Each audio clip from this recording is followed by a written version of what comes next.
കുറേ ബംഗ്ലാദേശികൾക്ക് ഇപ്പോഴും കൽക്കട്ടയിൽ ഓഫീസുകളുണ്ട്, ഇന്ത്യയിൽ ഓഫീസുണ്ട്.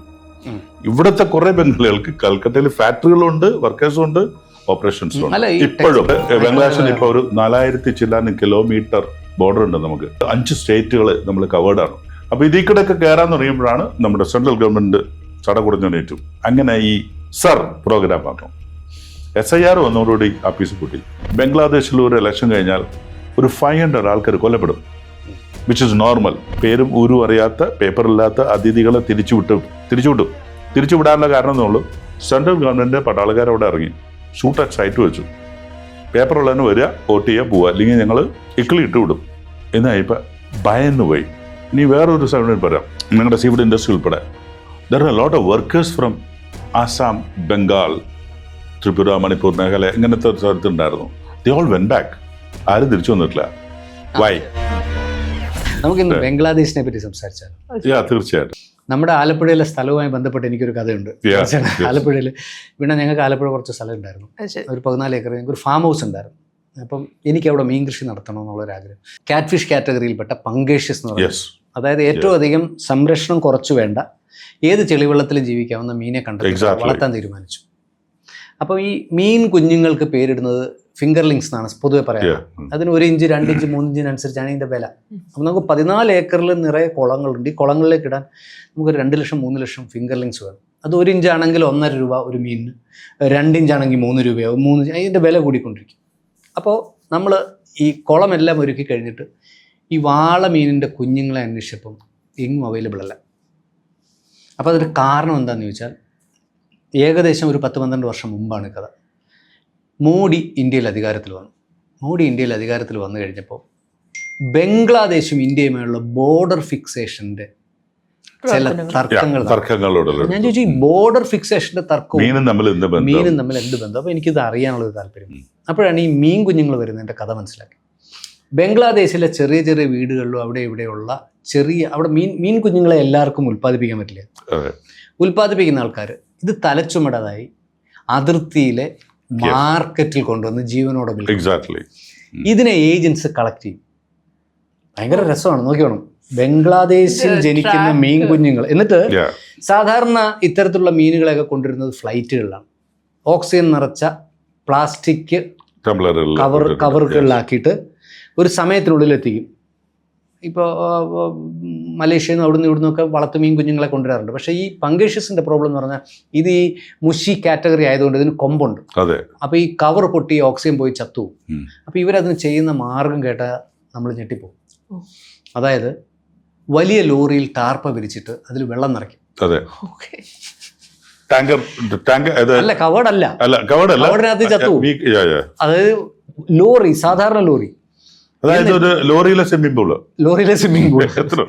എന്നിട്ട് ഈ ബംഗ്ലാദേശിലെ വീടുകളിൽ നിന്ന് അവിടുത്തെ ലോക്കൽ മാർക്കറ്റിൽ വിൽക്കുന്ന മീനുകളെ ഏജൻസ് കളക്ട് ചെയ്ത് 1 ലക്ഷവും 2 ലക്ഷവും മീൻ കുഞ്ഞുങ്ങളാക്കിയിട്ട് ട്രാൻസ്പോർട്ട് ചെയ്യും. ഈ ലോറിയിൽ ഇതിനെ നിറച്ചിട്ട് ഈ ലോറി ഓടിച്ചോണ്ട് വരും. ലോറി ഓടിക്കുമ്പോൾ ഈ വെള്ളം അങ്ങോട്ടും ഇങ്ങോട്ടും. എന്നിട്ട് പക്ഷെ അപ്പോൾ ഒരു ഗുണമുണ്ട്, ഈ വെള്ളം അങ്ങോട്ട് പോകുമ്പോൾ നാച്ചുറലി ഇത് ഓക്സിഡേഷൻ നടക്കുന്നുണ്ടാവും.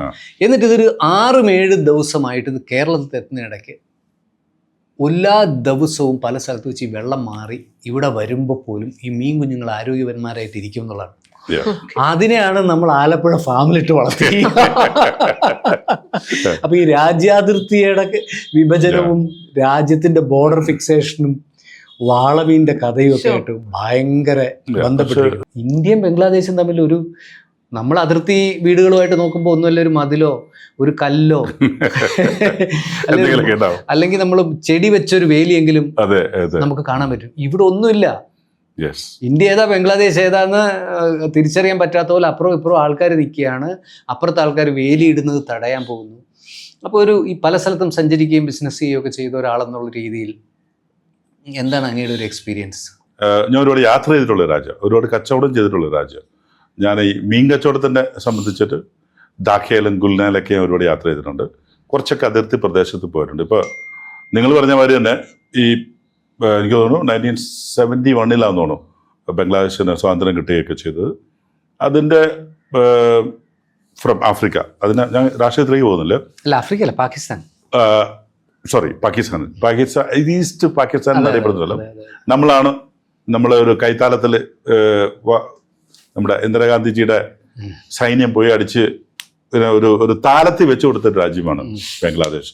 അതിന്റെ സാംസ്കാരികമായിട്ടും സാമൂഹികമായിട്ടും ഭാഷാപരമായിട്ടും നമുക്ക് വെസ്റ്റ് ബംഗാൾ, അതാണല്ലോ വെസ്റ്റ് ബംഗാൾ എന്ന് പറഞ്ഞാൽ, അപ്പോൾ വലിയ വ്യത്യാസമൊന്നുമില്ല ജനങ്ങളും അതിൻ്റെ എല്ലാം. അതുകൊണ്ട് ഒരു അതിർത്തി നിർണയം ഒന്നും അസാധ്യമായിരുന്നു. ഇപ്പം എന്തോ അതിനൊരു പേരെ കേട്ടിട്ടുണ്ട്, അത് ഞാൻ മറന്നുപോയി, എന്തോ റെഡ് ലൈനോ എന്നൊക്കെ പറഞ്ഞ സാധനമാണ്. അതായത് ഇപ്പോഴും പെടാനാവാത്ത കുറേ സ്ഥലങ്ങളുണ്ട്. ഇവിടുത്തെ ആൾക്കാർ അപ്പുറത്ത് തോന്നുന്നു, എല്ലാ അയൽവക്കക്കാർ, മനസ്സിലായോ? അപ്പോൾ ഒരു ഒരു ഒരു ഒരു നേരിയ ലൈൻ മാത്രമേ ഉള്ളൂ ഇപ്പോഴും. അപ്പോൾ അത് ഏറ്റവും കൂടുതൽ ചൂഷണം ചെയ്ത രാഷ്ട്രീയക്കാർ തന്നെയാണ് വെസ്റ്റ് ബംഗാളിലെ പല പാർട്ടിക്കാരും. അപ്പോൾ അത് ആരെയും കൊണ്ട് കോൺഗ്രസ് ആവട്ടെ, മാർക്സിസ്റ്റ് ആവട്ടെ, നമ്മുടെ ഇപ്പോഴത്തെ തൃണമൂലാവട്ടെ, അതിനൊരു അച്ചടക്കം വന്നു ഇപ്പം. അതുകൊണ്ടാണ് നിങ്ങൾ നേരത്തെ പറഞ്ഞ പലായനം ഉണ്ടായത്. ഇപ്പം എൻ്റെ ഒരു സാധനം പറഞ്ഞാൽ, ഞാൻ ആദ്യം ഒരു ചെറിയ സ്റ്റോറി പറയാം. വർഷങ്ങൾക്ക് മുമ്പ് ഞാൻ ബംഗ്ലാദേശിലേക്ക് ഒരുപാട് പർച്ചേസ് ചെയ്യായിരുന്നു സീ ഫുഡ് അവിടെ. അപ്പോൾ ബംഗ്ലാദേശിലേക്ക് പോയപ്പം അവിടെ ഞാൻ താമസിക്കുന്ന ഹോട്ടലിലേക്കായും എനിക്ക് അവിടെ പരിചിതമുള്ള കുറച്ച് ആർമി ഓഫീസേഴ്സ് ഉണ്ടായിരുന്നു. അപ്പോൾ അവരുടെ ക്ലബിലാണ് ഞാൻ താമസിക്കാം. 2 ഗുണമുണ്ട്. എനിക്ക് വൈകുന്നേരം ആവശ്യമായ മുന്തിരിച്ചാറുകൾ കിട്ടാൻ വേണ്ടിയിട്ടായിരുന്നു ഞാൻ അവിടെ താമസിച്ചുകൊണ്ടിരുന്നത്. പുറത്ത് കിട്ടുന്നില്ലായിരുന്നു. ബിക്കോസ് ഗവൺമെന്റ് അത് മുസ്ലിം രാജ്യമായതുകൊണ്ട് ഇപ്പൊ എങ്ങനെ തുറന്നിട്ടുണ്ടോ എന്ന് അറിയില്ല, പക്ഷെ അന്നില്ല. അപ്പോൾ നമ്മളത് കണ്ടെത്തും എന്നാണല്ലോ, മുട്ടുവിൻ തുറക്കപ്പെടും. അങ്ങനെ അവിടെ താമസിക്കുമ്പോഴാണ് ഞാൻ ഒരു അവധി ദിവസം, വിച്ച് ഇസ് ഫ്രൈഡേ ആണ്. ഓക്കെ, അപ്പോൾ ഫ്രൈഡേ ആണ് അവിടുത്തെ അവധി. ഇതെല്ലാം കഴിഞ്ഞ് വെച്ചാൽ അപ്പോൾ എനിക്ക് പണിയൊന്നുമില്ലാണ്ട് ഈ ക്ലബിൽ മുന്തിരിച്ചാറുകളാൽ പ്രചോദനമായിട്ട് ഞാൻ റോട്ടിലേക്ക് ഇറങ്ങി ഒറ്റയ്ക്ക്. അപ്പോൾ അവിടെ സൈക്കിൾ റിക്ഷകൾ ഒരുപാടുണ്ട്. സൈക്കിൾ റിക്ഷയുടെ സാമ്രാജ്യമാണ് അവിടെ. യാചകരുടെയും സൈക്കിൾ റിക്ഷകളുടെയും കുഞ്ഞു കുട്ടികൾ എല്ലാവരും യാചിക്കാൻ, അതൊരു വേറൊരു ലോകമാണ്. ഇപ്പോൾ ഇന്ത്യയിലും ഉണ്ട് കേട്ടോ യൂണിവേഴ്സിറ്റികൾ. അങ്ങനത്തെ ഒരു ലോകത്തേക്ക് ഞാൻ ഇറങ്ങി. ഭാഗ്യത്തിന് എൻ്റെ അടുത്ത് ഈ ആർമി ക്ലബിൻ്റെ ചാവി എൻ്റെ റൂം പോക്കറ്റിൽ വെച്ചിട്ടുണ്ടായിരുന്നു. എന്തോ റീസൺ കൊണ്ട് ഞാനത് കയ്യിൽ വെച്ചു. സാധാരണ റിസപ്ഷനിൽ കൊടുത്തിട്ട് ഇറങ്ങാൻ പാടുള്ളൂ. And vent out. ഈ സൈക്കിൾ റിക്ഷ ഒരെണ്ണം പിടിച്ചു കയറിയിട്ട് അദ്ദേഹം ഇച്ചിരി വയസ്സായ ഒരാളായിപ്പോൾ ചവിട്ടി ആഞ്ഞു കൊട്ടുന്നുണ്ട്. ഇപ്പോൾ എൻ്റെ ഈ ദേഹം ഉള്ള അത്രയും ഭാരം വഹിക്കാൻ അയാൾക്ക് ബുദ്ധിമുട്ടാണെന്നുള്ളൂ. പിന്നെ മുന്തിരിച്ചാറിൻ്റെ ഈ സ്ട്രെങ്ത്തിനാലും ഞാൻ അയാളെ ബാക്കിലിരുത്തി ഞാൻ ചവിട്ടി. മേടിക്കാൻ പോവാണോ അതോ കഴിക്കാൻ? അല്ല, കഴിച്ചിട്ട് ഇറങ്ങിയത്.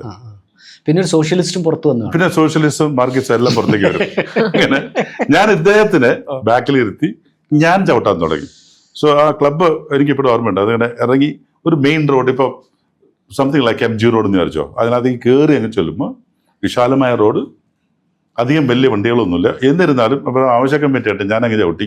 പെട്ടെന്ന് ഈ റോഡ് 2 ആയി. ഒരെണ്ണം ലെഫ്റ്റിലേക്ക് കുറച്ച് താഴത്തേക്ക് പോകും, പിന്നെ സ്ട്രെയിറ്റ് എടുക്കുന്നു. എൻ്റെ ഇതിനകത്ത് ഞാൻ ലെഫ്റ്റിലേക്ക് എടുത്തു. നമ്മൾ ഉദ്ദേശിക്കുന്നവരല്ല, എനിക്ക് ആ കൂടി ചവിട്ടി പരിചയമുള്ള സൈക്കിളാണ്. ഈ ട്രൈസൈക്കിൾ ചവിട്ടി ഒരു പരിചയമില്ലായിരുന്നു. അങ്ങനെ ഇതങ്ങ് ബ്രേക്ക് വിട്ടിട്ട് കിട്ടിയില്ല. ഞാൻ ചവിട്ടിയ ബ്രേക്ക് എന്താണെന്ന് പോലും എനിക്ക് ഓർമ്മയില്ല. നമ്മൾ ഇതങ്ങ് പോയിട്ട് ചരിഞ്ഞ് പോയപ്പോൾ ഈ ബാക്കിലിരിക്കുന്ന അലറുന്നുണ്ട്, പക്ഷെ ബംഗാളിയിലാ. അതുകൊണ്ട് എനിക്കത് മനസ്സിലായില്ല. ഞാനിത് ബ്രേക്ക് ഔട്ടാൻ നോക്കിയിട്ട് കിട്ടിയിട്ട് നമ്മുടെ ഇപ്പൊ ഇനോവയൊക്കെ മാതിരിയുള്ള ഒരു കാറ്, കുറെ കാറുകൾ പാർക്ക് ചെയ്തെടുപ്പുണ്ട്. ഞാൻ നോക്കിയപ്പോൾ ഒരു കാറിൽ ഇടിച്ചാൽ നിൽക്കും, അല്ലാതെ വേറെ വഴിയില്ല.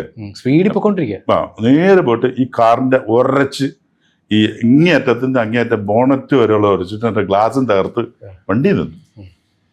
ഞാൻ നോക്കുമ്പോൾ ഞാൻ ഈ ഹാൻഡിൽ കിടപ്പുണ്ട്, മറ്റേ ആള് സൈക്കിളിൽ ഫ്രണ്ടിലേക്ക് പൊക്കും. എൻ്റെ ഡ്രൈവർ ഈച്ച പൊതിയുന്ന മാതിരിയാണ് ആൾക്കാർ വന്നത്. അപ്പൊ അവരുടെ വേഷവിധാനം ലുങ്കിയൊക്കെ കൊടുത്തിട്ട് നമ്മുടെ എന്നാ പറയുന്നത് ജുബയൊക്കെ ഇട്ടിട്ടുള്ള കുറേ ആൾക്കാരെ കണ്ട് പൊതിഞ്ഞു വന്നു. ഞാൻ ഭയന്നു പോയി എന്നുള്ളതാണ് സത്യം. അപ്പൊ ഞാനിങ്ങനെ കൈകൂപ്പി മാഫ് കറോ ഭായി, നമുക്ക് ഹിന്ദി അറിയുള്ളൂ, ബംഗാളി കുറവാ. കൈകൂപ്പി നിന്ന് ഞാൻ അടി ഷുവറായിരുന്നു. ഇനി ഒരാൾ കൈവച്ചാൽ നമുക്കൊരു സാധനം ഉണ്ടല്ലോ, ആദ്യത്തെ അടി മാത്രമേ നമുക്ക് ഓർമ്മയുണ്ടാവുള്ളൂ, ബാക്കി എല്ലാവരും എൻ്റെ മേലെ തേക്കും എന്നുള്ളത് ഉറപ്പായി എനിക്ക്. അതുകൊണ്ട് ആരടിക്കാതിരിക്കുന്ന കൈ പൊക്കെന്താണ്ട് നോക്കിയാൽ കൈ കൂപ്പിക്കാറ്. അങ്ങനെ അപ്പോഴേക്കും ആരൊക്കെ വന്നു, പോലീസ് പെട്ടെന്ന് വന്നു. ഞാനത് കഥ ചുരുക്കാം. ഞാൻ അവരുടെ കാല് നക്കാൻ തയ്യാറായിരുന്നു അടിയുള്ളവർക്ക്. പക്ഷെ ഇന്ത്യൻ റുപ്പിയിൽ ഏകദേശം ഒരു 40,000-40,000 രൂപ ഞാൻ കോമ്പൻസേഷൻ കൊടുത്തിട്ടാണ് എന്നെ രക്ഷപ്പെടുത്തിയത്. ഒരു കാര്യം കൊണ്ടുണ്ട്, ഞാൻ താമസിക്കുന്ന ആർമി ക്ലബിന്റെ ഇത് കാണിച്ചു, താക്കോല് കാണിച്ചു. ഇങ്ങനെ കാണിക്കുമ്പോൾ അവർ വിചാരിച്ചു ഞാൻ എന്തോ മികച്ചോടല്ലേ ഈ ആർമിയായിട്ട് ബന്ധപ്പെട്ട എന്തോ ഒരു എക്സ്ചേഞ്ച് പരിപാടിക്ക് വന്നതായിരിക്കാം. എന്നെ കണ്ട ആർമിയെ ലുക്കൊന്നുമില്ലെങ്കിലും എന്തോ ഒരു പരിപാടിക്ക് വന്ന അതുകൊണ്ട് മാത്രം ഈ ചാവി ഉള്ളതുകൊണ്ട് രക്ഷപ്പെട്ടു, സെറ്റിൽ ചെയ്തു, ഞാൻ പോയി. ഈ ചാർത്ത് വന്ന ഒരു ക്രൗഡ് അന്ന് ഷൗട്ട് ചെയ്തത്, ബംഗാളിൽ എനിക്ക് അല്പസ്വല്പം വേർഡുകൾ അറിയാം, ഇന്ത്യക്കാരനാണ്, കൊല പറഞ്ഞു. That's why I remember this point. അവൻ ഇന്ത്യക്കാരനാണ്, അവനെ തട്ടിക്ക് അല്ലെങ്കിൽ എന്താണ് അടിച്ച് വീഴ്ത്തുക, അവനെ ചവിട്ടി. ഞാൻ ചെയ്തത് തെറ്റാണെന്ന് എനിക്കറിയാം, പക്ഷെ ആ രോഷം, അവരുടെ കണ്ണിലെ ആ ഒരു തീ, because I was in Indian, അത് ഞാൻ കണ്ടതായിരുന്നു. അത് കഥ വരുന്നു കമ്മ്യൂണലാണ്. Exactly. It's not a political country. Politics അവിടെ രാഷ്ട്രീയപരമായിട്ട് ഒന്നുമില്ല, അവിടെ റിലീജിയസ് റൺ എവറിഥിങ്. ഇപ്പം ഞങ്ങളുടെ മീൻ കച്ചവടത്തിൽ എനിക്ക് അധികാരമായിട്ട് പറയാൻ പറ്റും, പ്രത്യേകിച്ച് ഗുൽന ഏരിയയിലൊക്കെ അവർ ഭയങ്കരമായിട്ട് ചീറ്റ് ചെയ്യുന്നു. അത് ഞാൻ ഒരുപാട് പർച്ചേസ് ചെയ്തുകൊണ്ടിരുന്ന ഞാൻ ആ പരിപാടി നിർത്തേണ്ട ഒറ്റ റീസൺ, ബിക്കോസ് ദേ ചീറ്റ്. അവർക്ക് സത്യസന്ധമായിട്ട് കച്ചവടം അവിടെ ചെയ്യുന്നവർ വളരെ കുറവാണ്. ഇനി രസകരമായ സാധനം പറയാം, കുറേ ബംഗ്ലാദേശികൾക്ക് ഇപ്പോഴും കൽക്കട്ടയിൽ ഓഫീസുകളുണ്ട്, ഇന്ത്യയിൽ ഓഫീസുണ്ട്. ഇവിടുത്തെ കുറെ ബംഗാളികൾക്ക് കൽക്കട്ടയിൽ ഫാക്ടറികളുണ്ട്, വർക്കേഴ്സും ഉണ്ട്, ഓപ്പറേഷൻസും ഉണ്ട്. ഇപ്പോഴും ടെക്സ്റ്റൈൽ ഇൻഡസ്ട്രി ഒക്കെ വളരെ jute, one of the biggest exchange textiles. ഞാനിങ്ങനെ കൗതുകപൂർവ്വം കുറച്ച് നാളായിട്ട് ഇങ്ങനെ ബംഗ്ലാദേശിനെ വാച്ച് ചെയ്തുകൊണ്ടിരിക്കുകയാണ്. വിഷയം കുറച്ച് കമ്മ്യൂണലാണ്. ബംഗാളിലെ ഇലക്ഷനുമായി ബന്ധപ്പെട്ട് നമ്മൾ ക്യൂരിയസ് ആയിരുന്നു, എന്താണ് സംഭവിക്കുന്നത്, നമുക്ക് കിട്ടുന്ന വാർത്ത എന്താ. ഈ 1911 വരെ ബംഗ്ലാദേശിന്റെ ഇന്ത്യയുടെ തലസ്ഥാനമായിരുന്നു കൽക്കട്ട. 11 വരെ. ഈ എനിക്ക് തോന്നുന്നു ബ്രിട്ടീഷ് ഈസ്റ്റ് ഇന്ത്യ കമ്പനി ഏറ്റവും അധികം ഇൻവോൾവ് ചെയ്തൊരു നഗരമാണ്. ഏറ്റവും എനിക്ക് തോന്നുന്നു ഇപ്പോഴും നമ്മുടെ കൽക്കട്ടയിൽ ഇപ്പോഴും റോഡ് സൈഡിൽ നിന്ന് മുടിവെട്ടുന്ന ആൾക്കാർ ഉണ്ടെന്ന് കേട്ടിട്ടുണ്ട്. ഇപ്പോഴുണ്ട്. അപ്പൊ ഈ കൽക്കട്ടയുടെ ഒരു എന്നാ കൾച്ചറൽ കാര്യം നമുക്ക് കൽക്കട്ടയുടെ പാട്ടുകളും കൽക്കട്ടയുടെ ഈവന്റ് രവീന്ദ്രനാഥ് ടാഗോർ മുതൽ മനസ്സിലായില്ലേ, ഹൗറ ബ്രിഡ്ജ് മുതൽ ഇങ്ങനെ വിഷ്വൽ ഇങ്ങനെ നമ്മുടെ മനസ്സിൽ കിടക്കുക. ഞാൻ ഒരു കാര്യം ഞാൻ ഈ 2-3 വർഷം മുമ്പ് അല്ലെങ്കിൽ 2 വർഷം മുമ്പാണ് നമ്മുടെ ആനന്ദ് ബോസ് സാറ് ഗവർണർ ആയിരുന്നപ്പോൾ ഒരു ക്രിസ്മസ് സെലിബ്രേഷൻ 16-17 കൊല്ലം ഉണ്ടായിരുന്നില്ല അവിടെ. സാറ് ഗവർണർ ആയിരിക്കുമ്പോൾ ഞാൻ അവിടെ ഒരു സ്പെഷ്യൽ ഇൻവൈറ്റ് ആയിട്ട് പോയിട്ട് 3 ദിവസം രാജ്ഭവനിൽ താമസിച്ചു. കൽക്കട്ടയുടെ മിഡിൽ 200 ഏക്കർ സ്ഥലത്ത് രാജകീയ കൊട്ടാരത്തിൽ ഒരു റൂമിൽ ഞാൻ 3 ദിവസം കിടന്നു. അതുകൂടി പറയട്ടെ, എന്താ ഐശ്വര്യമുള്ള സ്ഥലം എന്ന് പറയുന്നത്. ഇപ്പൊ നടക്കണമെന്ന് വെച്ചാൽ ഇപ്പൊ ഇലക്ഷന് മുമ്പ് നോ മാറ്റർ വാട്ട് അവിടെ ബംഗ്ലാദേശിൽ താമസിക്കുന്നുണ്ടായിരുന്നെന്നും വർക്ക് ചെയ്യുന്നുണ്ടായിരുന്നെന്നും അതിനകത്ത് കുറച്ച് ഒരു അംശം റോഹിംഗ്യൻ മുസ്ലിംസ് ഉണ്ടായിരുന്നു എന്നുള്ളത് സത്യസന്ധ കാര്യമാണ്, എല്ലാവർക്കും അറിയാമായിരുന്നത്. പക്ഷെ അവിടുത്തെ state politics which is very much വിത്ത് തൃണമൂൽ ഒരു നന്നായിട്ട് ഹാൻഡിൽ ചെയ്തെന്ന്. അതിനകത്ത് ഒരു പരസ്യമായ രഹസ്യം എന്താണെന്ന് വെച്ചാൽ തൃണമൂൽ ഉണ്ടാക്കി കഴിഞ്ഞപ്പോൾ നമ്മുടെ CPM-നോട് നിലനിൽപ്പില്ലാണ്ടായി. അപ്പൊ അവര് കണ്ടുപിടിച്ച ഏക മാർഗം, കാരണം CPM എന്ന് പറഞ്ഞ അടി ഉറപ്പായിരുന്നു, അവരെന്ത് ചെയ്യുന്ന വെച്ചാൽ അങ്ങനെ ഉടുപ്പ് മാറി ഇപ്പുറത്തോട്ട് വന്നു. അവരുടെ ചിന്തകളോ പ്രവൃത്തികളോ ഒന്നും മാറിയില്ല, കൊടി മാത്രം മാറി. But they were acting the same. അല്ല പ്രത്യേകം. ഇത് 10-15 കൊല്ലം ദീദി റൂൾ ചെയ്തപ്പോഴേക്കും അവിടെ വോട്ട് കിട്ടാണ്ടായി, മനസ്സിലായോ? Because the local people new what is happening എന്നുള്ളൊരു സാധനം വന്നപ്പോൾ ഈ ഇറക്കുമതിക്കാരെ പുള്ളിക്കാരെ സപ്പോർട്ട് ചെയ്യാൻ തുടങ്ങി. സപ്പോർട്ട് ചെയ്ത് കഴിഞ്ഞപ്പോഴാണ് ഗവൺമെന്റ് അലർട്ട്. അതിനകത്ത് ഈ സപ്പോർട്ട് ചെയ്യുന്ന ആളുകൾ മാത്രമല്ല, കാറ്റിൽ, ലോട്ട് ഓഫ് കാറ്റിൽ, പിന്നെ ഇൻട്രാ ട്രേഡ് വിതൗട്ട് നോയിങ്, നമുക്ക് GST ഒന്നുമില്ല, പേപ്പറിന് പോലും ഇല്ലാതെ ഒരു ട്രേഡിങ്, അതിനകത്ത് താമസിച്ച് കിടക്കാൻ തുടങ്ങി. നമുക്ക് ബംഗ്ലാദേശിൽ ഇപ്പോൾ ഒരു 4000 ചില്ലാനും കിലോമീറ്റർ ബോർഡർ ഉണ്ട്. നമുക്ക് ഒരു 4-5 സ്റ്റേറ്റുകൾ നമ്മൾ കവേർഡാണ്. അപ്പോൾ നമുക്ക് പല സ്ഥലത്തും നമുക്ക് ഓപ്പണാണ്, വളരെ ഓപ്പണാണ്. അപ്പോൾ ഇതിൽ കൂടെയൊക്കെ കയറാൻ തുടങ്ങിയപ്പോഴാണ് നമ്മുടെ സെൻട്രൽ ഗവൺമെൻറ് ചടകുടഞ്ഞേറ്റു. അതുകൊണ്ട് പറഞ്ഞു ഇതിനെ കൺട്രോൾ ചെയ്യാൻ പറഞ്ഞു. ദീദി പറഞ്ഞു പോയില്ല പണമെന്നൊക്കെ പറഞ്ഞു. അപ്പോൾ അതിന് ഭയങ്കര ഒച്ചപ്പാടും ഉണ്ടായിരുന്നു. അങ്ങനെ ഈ സർ പ്രോഗ്രാം ആക്കും, SIR വന്നതോടുകൂടി ആഫീസ് പൂട്ടി. SIR-ൽ വന്നിട്ട് കണക്ക് പ്രകാരം 1 കോടി ആൾക്കാരെ പുറത്താക്കി എന്നുള്ളതാണ് പറയുന്നത്, നിയമപരം പറയപ്പെടുന്നത്. ഈ 1 കോടി ആൾക്കാരെ പുറത്താക്കി എന്ന് പറയപ്പെടുമ്പോൾ ഇതിന് 1.5 ആണോ 75 ആണോ നമുക്കറിയില്ല. പക്ഷേ അവിടെ സുവേന്ദു അധികാരി മുഖ്യമന്ത്രി ആകുമെന്ന് അറിഞ്ഞപ്പം മുതൽ എനിക്ക് തോന്നി 1 കോടി ആൾക്കാരെക്കാട്ടി കൂടുതൽ ആൾക്കാർ അങ്ങോട്ട് ഒഴുകുന്ന ബാക്ക്ഗ്രൗണ്ട് ഉണ്ട്, അതിനൊരു പൊളിറ്റിക്കൽ ബാക്ക്ഗ്രൗണ്ട്. ആരാണ് ഈ അധികാരി? അധികാരി ഇന്നലെ വരെ ദീദിയുടെ പിന്നാലെ നടന്ന ഒരുത്തരാണ്. അപ്പൊ ദീദിക്ക് അറിയാമായിരുന്ന എല്ലാ സീക്രട്ടുകളും അറിയുന്ന ആളാ. അയാള് അത്യാവശ്യം നല്ല പൈസ ഉണ്ടാക്കിയ ഒരാളാണ് പറയപ്പെടുന്നത്. അയാൾക്കെതിരെ ഇന്ത്യൻ ഗവൺമെന്റ് ED റെയ്ഡ് ചെയ്തു. അന്ന് പൊളിറ്റിക്കലായിട്ട് അവർ മാറ്റിയിട്ട് പറഞ്ഞു, ഈ ദീദി മുന്നോട്ട് ഇറക്കിയിട്ട് പറഞ്ഞു, ഞങ്ങളുടെ ചക്കരൻ തൊടരുത്. വേറൊരുത്തനും ഉണ്ട്, അഭിലേഷ് പെങ്ങളുടെ മകൻ, അവനാണ് രാജകുമാരൻ. സോ ഇവരുടെ വീട്ടുകളിലൊക്കെ ED ചെന്ന സമയത്ത് തൊടരുതെന്ന് പറഞ്ഞിട്ട് ദീദിയാണ് ബഹളം തുടങ്ങിയത്. കുറച്ച് കഴിഞ്ഞപ്പോ ഈ നമ്മുടെ അധികാരി അധികാരത്തിന്റെ പിന്നാലെ ഇപ്പുറത്തോട്ട് ചാടി. അത് വെട്ടുകൊണ്ടതാണ് Didi, because he knew all the secrets. TMCയുടെ എല്ലാം എങ്ങനെയാണ് ചവിട്ടുക. ഇപ്പൊ എൻ്റെ ഒരു ഫ്രണ്ട് ഉണ്ട്, മുഹമ്മദ് മീർ എന്ന് പറഞ്ഞിട്ട്, പാവം വലിയൊരു സീ ഫുഡ് എക്സ്പോർട്ടറാണ് അദ്ദേഹം. ഒരുപാട് ചാരിറ്റി കാര്യങ്ങളൊക്കെ ചെയ്യുന്നത്. എനിക്ക് ഭയങ്കര ഇഷ്ടമുള്ള ഒരാളാണ്. ചെരുപ്പ്, ഈ ചപ്പൽ വ്യവസായം, ഇത് റോട്ടിലിട്ട് വിട്ട ഒരാളാണ്. ഇന്ന് properly is worth may be 1000 crore എംബറാണ് ഇതുണ്ടാക്കി. അപ്പം ഇദ്ദേഹം ഈ TMC ആയിട്ട് ഭയങ്കര ടൈംസ് ആയിരുന്നു. Actually you was A CPM ഗൈ. ഉടുപ്പ് മാറി TMCയിലോട്ട് വന്നു. ഞാൻ അദ്ദേഹത്തിന് വലിയൊരു ഹോട്ടലുണ്ട്, ഞാൻ പേരൊക്കെ പറയില്ല. അപ്പോൾ I use to stay there.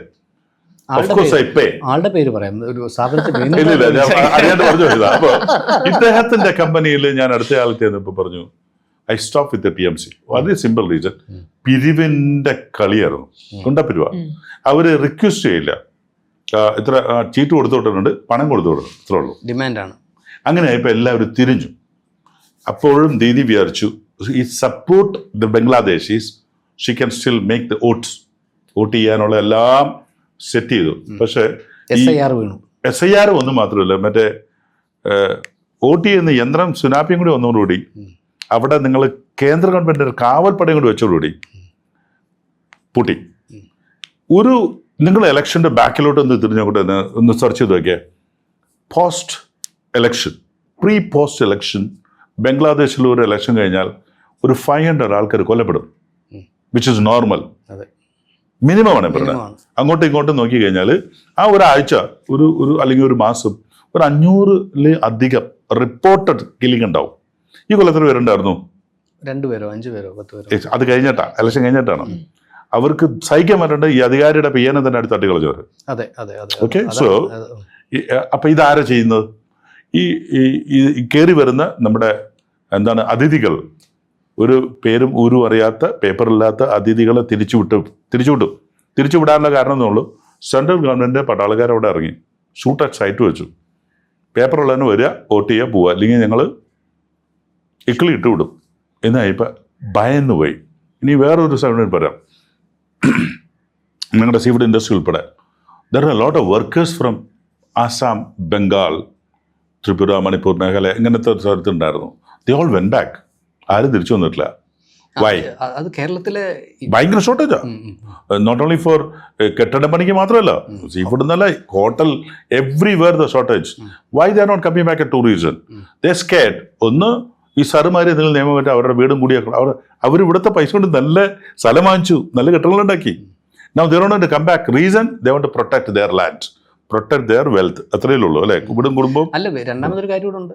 ഈ ബംഗ്ലാദേശിൽ നിന്ന് ആൾക്കാർ വന്ന് ആസാമിൽ പണിയെടുക്കുമ്പോൾ അവർ ചെറിയ പൈസയ്ക്ക് പണിയെടുക്കാൻ തയ്യാറാണ്. അതെ, അവരെ ചെറിയ പൈസയ്ക്ക് പണിക്ക് വെച്ചിട്ട് ഇങ്ങോട്ട് അവരിവിടെ വന്ന് വലിയ പൈസയ്ക്ക് പണിയെടുത്തിട്ട് നമ്മള് ദുബായി പോയിട്ട് 10,000 രൂപയ്ക്ക് പണിയെടുക്കും. അതാണ്. അപ്പൊ ഈ എന്താ പറയുക, ഈ ഈക്വേഷൻ മുഴുവൻ മാറി ഇലക്ഷനോടുകൂടി. People went back. അവർ തിരിച്ചു വരാൻ പോകുന്നില്ല, വരയില്ല. ഓക്കെ, ഇവര് പേടിച്ചുപോയി. അവിടെയുള്ള ഈ Bangladeshi origin without any papers, they got shit scared. അവർ ജീവിതത്തിൽ ആദ്യമായിട്ടാണ് ഈ തോക്കും ഒക്കെ ഉള്ള ആൾക്കാർ അവിടെ നിൽക്കുന്നതും ഇലക്ഷൻ കൺട്രോൾ ചെയ്യുന്നതും. അവർ എല്ലാവരും തിരിച്ചുപോയി. ഇനി ഒരു കുഞ്ഞവിടെ ഇല്ല എന്നാണ് പറയപ്പെടുന്നത്. എന്നാലും ഈ ഇന്ത്യൻ ആധാർ കാർഡ് നിർമ്മിച്ചു കൊടുക്കുന്ന കമ്പനി ഞാൻ പോയി പിടിച്ചിട്ടുണ്ട്. ദേ പ്രിന്റ്. അവർക്ക് 100 രൂപ 200 രൂപയ്ക്ക് നിങ്ങൾ ആധാർ ഉണ്ടാക്കി കൊടുക്കും. ആരത് ക്രോസ് ചെക്ക് ചെയ്യാൻ പോണത്? അന്നൊക്കെ ഇപ്പം കുറച്ചും കൂടി കണ്ടുപിടിക്കാനുള്ള സ്കാൻ ചെയ്താൽ മതി. അപ്പം ഇതാണ്. അതുകൊണ്ട് തീർച്ചയായിട്ടും കേന്ദ്ര ഗവൺമെൻറ്റിൻ്റെ ഭാഗത്തു നിന്നുള്ള ഈ ഫെൻസിങ് അത്യാവശ്യമാണെന്നേ ഞാൻ പറയുള്ളൂ. കാരണം നമുക്ക് ഇന്ത്യക്കാർ അത്യാവശ്യം നമ്മളിവിടെ പ്രൊഡ്യൂസ് ചെയ്യുന്നുണ്ട്. ഇനി പുറത്തുനിന്ന് വന്നിട്ട് നമുക്ക് ഇനി പ്രൊഡക്ഷൻ കൂട്ടിയിട്ട് വോട്ട് കൂട്ടിയിട്ട് ഒന്നും നേടാനില്ല. ഉള്ളതിനെ തന്നെ മേയ്ക്കാൻ ഭയങ്കര ബുദ്ധിമുട്ടാണ്. ആൻഡ് ബംഗാൾ കുറേ കൂടി ശാന്തമാവുന്നുണ്ട്. I am not talking about politics, I am not with BJP, I am not with any political party, but Bengal കുറേ കൂടി ശാന്തമായി. ഇനി ഒരു കാര്യം കൂടി പറഞ്ഞിട്ട് നമുക്ക് നിർത്താതെ, കൽക്കട്ടയിൽ, പഴയ കൽക്കട്ടയിൽ ഞാൻ പോയിട്ട് ഒരുപാട് യാത്ര ചെയ്തിട്ടുണ്ട് കൽക്കട്ടയിൽ. അപ്പം ട്രാഫിക്കിൻ്റെ പ്രോബ്ലം ആയിരുന്നു ഫുൾ. കൽക്കട്ടയിൽ ഒരു സ്ഥലത്ത് നിന്ന് ഒരു സ്ഥലത്തേക്ക് പോകാൻ അവിടെ ഒരു ദിവസം തുടങ്ങുന്നത് 11-12 മണിയാവും. അത് ലേറ്റ് ആവുന്നത് ഒരു അലങ്കാരമാണ്, അല്ലാണ്ട് സമയത്തിന് എത്തുന്നത് അവർ സർപ്രൈസ്ഡ് ആണ്. നിങ്ങൾ 10 മണിക്ക് ഒരു മീറ്റിംഗ് വെച്ചാൽ നമ്മൾ അവിടെ പോയിരിക്കും 10 മണിക്ക്, ആരും വരില്ല. സർക്കാർ ഓഫീസുകൾ ഫങ്ഷൻ ഓൺലി ബൈ 12 o'clock. അവര് പിന്നെ യൂണിയൻസിന്റെ CPM പൊല്യൂട്ട് ചെയ്ത് ആ പൊല്യൂഷൻ TMC ഏറ്റെടുത്ത് ഈ ആൾക്കാരാണ് ഇപ്പുറത്തേക്ക് മാറി, വേറെ ഒന്നും മാറിയിട്ടില്ല. ഉടുപ്പ് മാറ്റി, കൊടി മാറ്റി, സ്വഭാവം വരെ മാറ്റുമോ? ഇപ്പൊ എന്റെ സ്വഭാവം നിങ്ങളുടെ സ്വഭാവം മാറ്റാൻ പറ്റുമോ? ഇല്ലയോ? ജാത്യാലുള്ളത് ഇതൊന്നും പോകില്ലല്ലോ. അതെന്തിനാ എന്റെ മുഖത്ത് നോക്കി പറഞ്ഞു? അല്ലല്ല, പറഞ്ഞെന്ന് മാത്രമേ ഉള്ളൂ. നമുക്ക് അതവിടെ ഉണ്ടല്ലോ, ആ ജീൻ അവിടെ ഉണ്ടാവും. So nothing change. അപ്പൊ ഇവര് ഇപ്പൊ ഒറിജിനൽ ബംഗാളികൾ നല്ല എന്താ പറയാ, ഇത്രയും നല്ല ആൾക്കാർ ഒറിജിനൽ ബംഗാളികളില്ലേ, സത്യസന്ധരാണ്, നല്ല ആൾക്കാരാണ്. എൻ്റെ അനുഭവം കൊണ്ട് ഞാൻ പറയാം. അന്നത്തെ എന്ന് പറഞ്ഞാൽ ഒരു വൃത്തികെട്ട നഗരമായിരുന്നു. ഇപ്പോഴും പല ഭാഗങ്ങളും അങ്ങനെ കിടപ്പുണ്ടെങ്കിലും, പക്ഷെ അത് കുറേ പ്യൂരിഫൈ ചെയ്യപ്പെട്ടു. നല്ല റോഡുകൾ വന്നു, റിംഗ് റോഡ് വന്നു, നല്ല ഹോസ്പിറ്റലുകൾ വന്നു, എഡ്യൂക്കേഷൻ ഇംപ്രൂവ്ഡ് എ ലോട്ട്. ഇതൊക്കെ ദീദിയുടെ കാലത്ത് നടന്നതാണ് കേട്ടോ. സോ നമ്മൾ അവരെല്ലാം തെറ്റു പറയാൻ പറ്റില്ല. There are a lot of things happened. They made a lot of money out of it. And അവർ ഈ പൊളിറ്റിക്സിൻ്റെ ഇടയിൽ റിലീജിയൻ കൊണ്ടുവന്നപ്പോഴാണ് അവർ തയ്യാറാറുള്ളത്. ഇനിയൊരു TMCക്ക് അവിടെ പുനർജീവനം സാധ്യമല്ല. കാരണം ഒഴുക്കായിപ്പോയി. Including Islam community voted for BJP for sure. അല്ലെങ്കിൽ നമ്മളിതെല്ലാം പറയുമ്പോഴേ വീണ, നമ്മൾ ഏറ്റവും വലിയൊരു കൗതുകം എന്താ പറയുക, മലയാളികൾ ബംഗാളികളുമായിട്ട് വളരെ കണക്റ്റഡാണ്. ഭയങ്കര അതായത് തെറ്റിദ്ധരിക്കപ്പെടും. ഫുഡ് ഹാബിറ്റ്സില് അല്ല, പിന്നെ ക്രിയേറ്റിവിറ്റി. ഇന്ത്യൻ അഡ്വർടൈസിംഗ് ഇൻഡസ്ട്രിയിൽ മുഴുവൻ മലയാളികളും ബംഗാളികളുമായിരുന്നു. നമുക്ക് കിട്ടിയ കലാകാരന്മാരെ നോക്കിക്കോ, ആക്ടേഴ്സ്, ആർട്ടിസ്റ്റുകള്, നാടകം, സംഗീതം. ഈ ബംഗാളികളെ വെട്ടാൻ ആരുമില്ല. ഒന്നും വേണ്ട, നിങ്ങള് ഓസ്കാർ കിട്ടിയ ആൾക്കാരെ ഇത് നോക്കൂ. അല്ല, ഇന്ത്യൻ സിനിമയുടെ തലതൊട്ടപ്പന്മാര് ബംഗാളികളാണ്. ആർട്ട് അതൊക്കെ ഉണ്ട്. ഈവൻ കമ്മ്യൂണിസ്റ്റ് പാർട്ടി കേരളത്തിലും ബംഗാളിലുമാണ്. അങ്ങനെയൊക്കെ നമുക്ക് ഒരുപാട് കാര്യങ്ങളുണ്ട്. എന്തായാലും പഴയ ബംഗാൾ തിരിച്ചു വരട്ടെ എന്ന് ആശംസിക്കാം. പഴയ ബംഗാൾ തിരിച്ചു വന്ന മധുരമായിരിക്കും. പക്ഷെ അതിനകത്ത് കമ്മ്യൂണൽ ഇതിന്റെ മിശ്രിതം ചേർക്കാതിരുന്നാൽ ബംഗാള് ബ്യൂട്ടിഫുൾ ആണ്. അത് യാതൊരു സംശയമില്ല. ബംഗാളീസിന്റെ ഹോസ്പിറ്റാലിറ്റിയെ കുറിച്ച് പറഞ്ഞല്ലോ. അപ്പൊ റിയൽ ബംഗാളീസ് ഭയങ്കര അത് വളരെ സിമ്പിൾ ആണ്. അവര് നമ്മുടെ മലബാർ കൾച്ചർ തന്നെയാണെന്ന് ഞാൻ പറയുള്ളൂ. മലബാർ, അതായത് അവരങ്ങോട്ട് സ്നേഹം കൊണ്ട് വീർപ്പുട്ടിക്കുന്ന മാത്രമല്ല, ഭക്ഷണം അതിനകത്ത് എനിക്ക് പിടിക്കാത്തൊരു സാധനം എല്ലാത്തിനും മധുരം ഇടും.